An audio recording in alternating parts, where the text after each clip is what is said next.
Hi all. We are back with one more moral story. Let's start.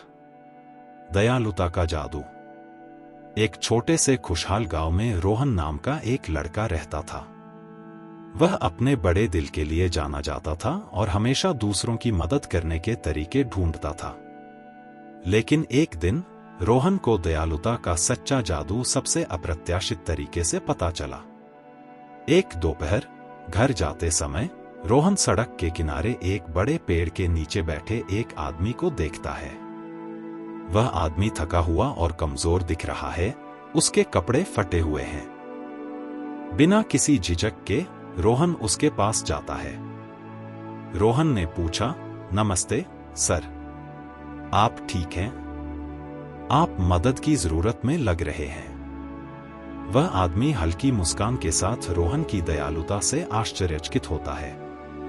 अजनबी बोलता है, मैं कई दिनों से यात्रा कर रहा हूं। मैं थक चुका हूं और मेरे पास जाने के लिए कोई जगह नहीं है।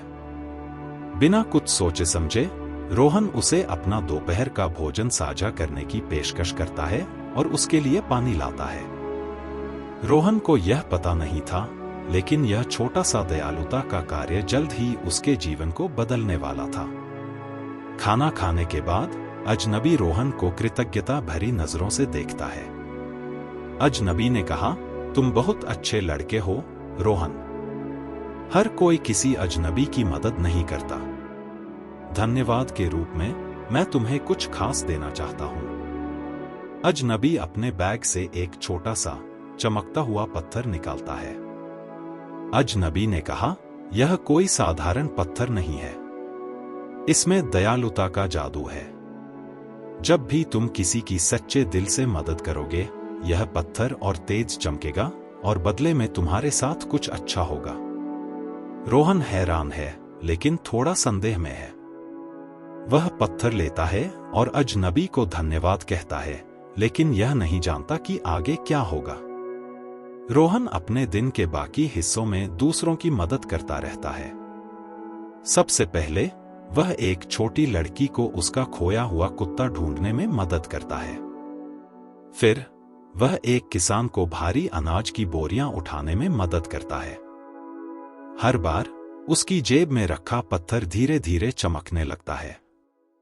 जैसे जैसे रोहन ने दयालुता के कार्य किए, पत्थर और तेज चमकने लगा। और जल्द ही रोहन ने कुछ और भी देखा।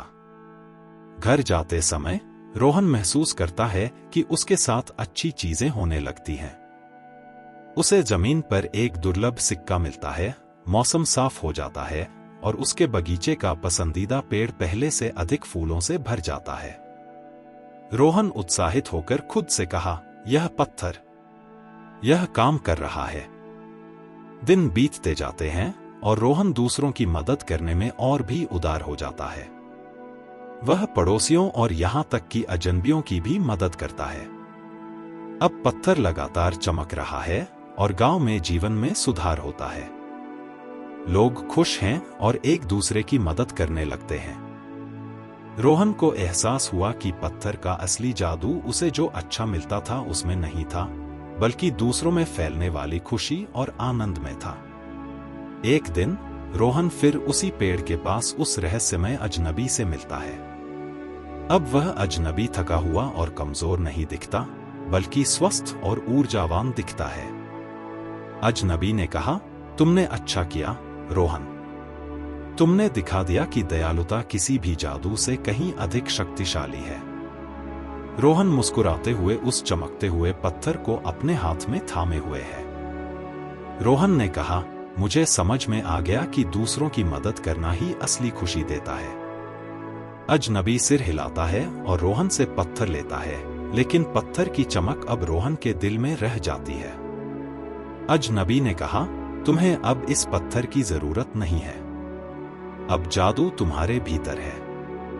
दयालुता एक जादू है जो हम सभी के भीतर है। इसके लिए किसी चमकते हुए पत्थर या विशेष उपहार की जरूरत नहीं है, बस एक तैयार दिल चाहिए। दयालुता असली जादू है। जितनी तुम दोगे, उतनी ही तुम्हें वापस मिलेगी। क्या यह कहानी आपको रोमांचित कर गई? ऐसे ही और दिलचस्प कहानियों के लिए हमारे चैनल को सब्सक्राइब करें और घंटी का आइकन दबाएं।